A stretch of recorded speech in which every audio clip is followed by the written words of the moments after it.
த.வெ.க. தலைவரும் நடிகருமான விஜய்க்கு மத்திய உள்துறை அமைச்சகம் வாய் பிரிவு பாதுகாப்பு வழங்கி உத்தரவு பிறப்பித்துள்ளது. 2026 சட்டமன்ற தேர்தலை குறிவைத்து விஜய் கட்சி பணிகளை முடுக்கிவிட்டுள்ளார்.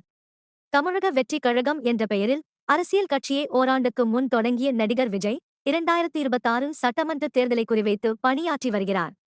விக்கிரவாண்டியில் மாநில அளவிலான மாநாடு ஒன்றை நடத்தியிருந்தாலும் மற்றபடி நேரடியாக களத்திற்கு வரவில்லை என்ற விமர்சன பார்வையும் விஜய் மீது முன்வைக்கப்படுகிறது.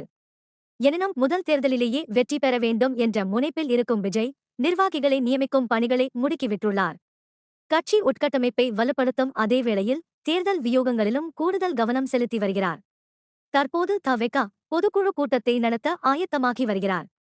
இந்நிலையில் நடிகர் விஜய்க்கு வாய் பிரிவு பாதுகாப்பு வழங்கியுள்ளது மத்திய உள்துறை அமைச்சகம். வாய் பிரிவில் சி.ஆர்.பி.எஃப். பாதுகாப்பு அதிகாரிகள், ஆயுதம் ஏந்திய காவலர்கள் என 8 முதல் 11 காவலர்கள் விஜய்க்கு பாதுகாப்பு அளிப்பார்கள். தமிழகத்திற்குள் இந்த பாதுகாப்பு விஜய்க்கு வழங்கப்படும். இதற்கான உத்தரவை மத்திய உள்துறை அமைச்சகம் பிறப்பித்துள்ளது.